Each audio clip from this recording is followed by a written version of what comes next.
الحمدللہ وحدہ لا شریک لہ والصلاۃ والسلام علی من لا نبی بعد۔ پارہ نمبر 12۔ قرآن کریم میں اللہ تعالیٰ نے منکرین کو قرآن کریم کے بارے میں 3 قسم کے چیلنج دیے ہیں۔ پہلا چیلنج یہ تھا کہ تم اس قرآن جیسا قرآن لاؤ۔ دوسرا چیلنج 10 آیات جیسی 10 آیات لے آؤ۔ آخری چیلنج تیسرا کہ قرآن کی ایک صورت جیسی کو صورت لے آؤ۔ تو یہاں 12ویں پارے میں جو چیلنج ہے وہ 10 صورتوں کا ہے کہ تم قرآن کریم کی 10 صورتوں جیسی 10 صورتیں لے کر آؤ، وہ تم نہیں لا سکتے، تو پھر سمجھ لو کہ قرآن کریم برحق ہے اور تمہارے الزامات اعتراضات سب جھوٹ ہے۔ تو اللہ تعالیٰ نے یہ چیلنج دیا ہے۔ سب سے اہم یہ ہے کہ پارہ نمبر 12 میں اللہ تعالیٰ نے انبیاء علیہ السلام کے واقعات کو ذکر فرمایا ہے۔ سب سے پہلے حضرت نوح علیہ السلام کا ذکر فرمایا، پھر حضرت ہود علیہ السلام کا ذکر فرمایا، پھر حضرت صالح علیہ السلام کا ذکر فرمایا، پھر حضرت ابراہیم علیہ السلام کا ذکر فرمایا، پھر حضرت لوط علیہ السلام کا ذکر فرمایا، پھر حضرت شعیب علیہ السلام کا ذکر فرمایا، اور پھر تفصیل کے ساتھ حضرت یوسف علیہ السلام کا ذکر فرمایا۔ حضرت نوح علیہ السلام کا واقعہ بیان فرمایا کہ جب قوم شرک میں حد سے تجاوز کر گئی، اللہ کا حکم آ گیا کہ آپ کشتی تیار کرو۔ کشتی تیار ہو گئی، آپ نے جو کلمہ گو تھے کشتی میں سوار فرما لیا، جانوروں میں سے نر اور مادہ جو جانور تھے وہ بھی اس میں بٹھا لیے، آسمان سے پانی برسا، زمین سے پانی نکلا، سیلاب آیا۔ تو حضرت نوح علیہ السلام نے اپنے بیٹے کو کہا بیٹا تو بھی آ جا۔ اس بیٹے نے کہا میں پہاڑ پر چڑھ کے بچوں گا، آپ کے ساتھ ہی بیٹھوں گا۔ پہاڑ پر بھی پانی تھا۔ تو حضرت نوح علیہ السلام نے اللہ سے دعا مانگی کہ یا اللہ، یہ میرا بیٹا میرا اہل ہے، اولاد ہے، اور آپ نے وعدہ فرمایا تھا کہ آپ کے ساتھ ایمان والوں کو، اہل و عیال کو بچا لوں گا۔ تو اللہ تعالیٰ نے حضرت نوح علیہ السلام کو یہ بات فرمائی کہ اہل سے مراد وہ ہیں کہ جو مسلمان ہیں، یہ کافر ہے، اس کا کوئی عمل قابل قبول ہی نہیں ہے، اس لیے یہ وہ اہل نہیں ہے کہ جس کو تمہارے ساتھ سوار کیا جائے۔ تو حضرت نوح علیہ السلام کا بیٹا بھی مشرک ہونے کی بنیاد پر اسی عذاب کے اندر بہہ گیا۔ حضرت ہود علیہ السلام کی قوم شرک کرتی ہے، صالح علیہ السلام کی قوم شرک کرتی ہے، حضرت ابراہیم کا مشرک نمرود سے واسطہ ہے۔ تو ہر نبی نے اپنی قوم کو دعوت دی ہے، جب یہ نہیں مانے تو ان کے اوپر عذاب کا کوڑا برسایا ہے اور برباد ہوئے ہیں۔ حضرت ابراہیم علیہ السلام کو بڑھاپے میں اللہ نے بیٹا دیا ہے، فرشتے کے ذریعے بشارت دی ہے۔ اللہ تعالیٰ نے ابراہیم علیہ السلام کو فرزند عطا فرمائے۔ آپ کے 2 بیٹے ہیں، ایک بیٹے کا نام اسحاق ہے، ایک بیٹے کا نام اسماعیل ہے۔ حضرت اسحاق سے یعقوب ہے، یعقوب سے پھر یوسف ہے، یہ سلسلہ ہے۔ اور اسماعیل علیہ السلام کی لڑی سے صرف ایک بیٹا حضرت محمد صلی اللہ علیہ وسلم جو نبی اور رسول آخر بن کر تشریف لائے ہیں۔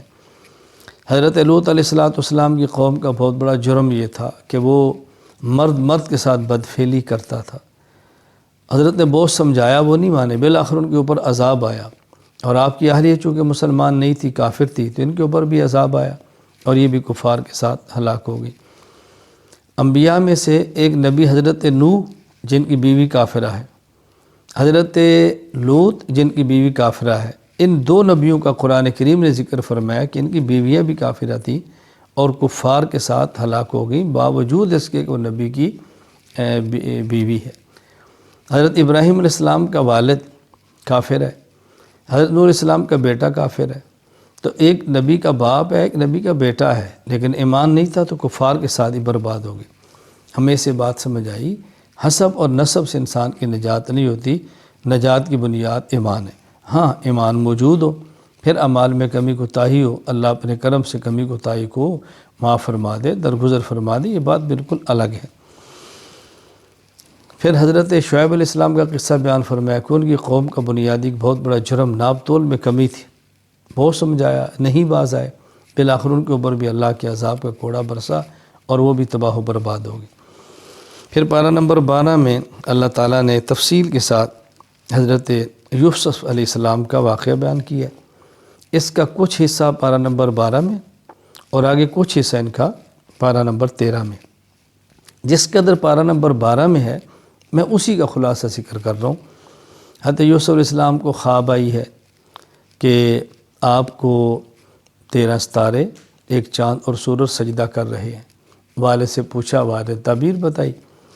وہ اس تعبیر کو آخر میں اللہ تعالیٰ نے کس طرح سچا کر دکھایا کہ 11 بھائی، ماں اور باپ نے آپ کو سجدہ تعظیمی کیا۔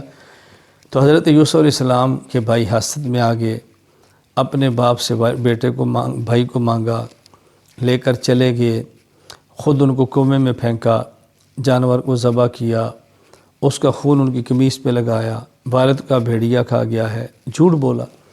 یوسف علیہ السلام گزرتے قافلے نے اٹھا لیا، ان کو مصر میں جا کے بیچ دیا، عزیز مصر نے خریدا، اس کے گھر میں بڑے ہوئے، اس کی بیوی زلیخا ان پر فریفتہ ہو گئی، بہت کوشش کی، ان تہمت لگا دی۔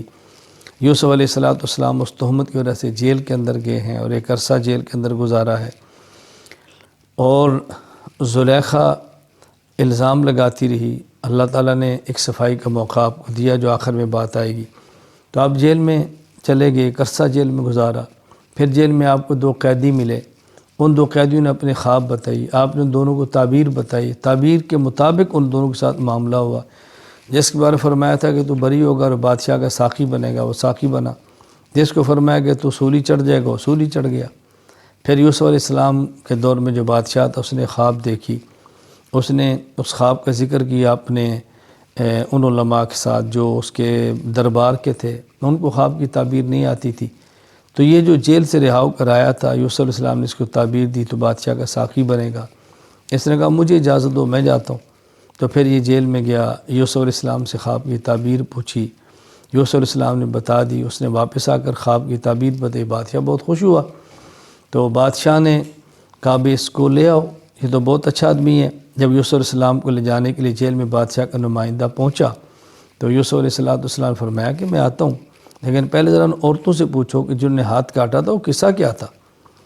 وہ قصہ کیا تھا کہ یوسف علیہ السلام پہ زلیخا فریفتہ ہے اور وہ چرچا مصر میں ہو گیا، عورتوں نے تانے دینے شروع کیے۔ تو زلیخا نے اپنی سہیلیوں سے عورتوں سے کہا تمہیں پتہ ہی نہیں وہ بندہ کون ہے، تم دیکھو تو صحیح۔ دعوت کی، دسترخوان بچھایا، یوسف علیہ السلام کو آپ باہر بلایا، آپ تشریف لائے۔ تو تانا دینے والی عورتوں نے دیکھا تو حسن دیکھ کر دھنگ رہ گئی۔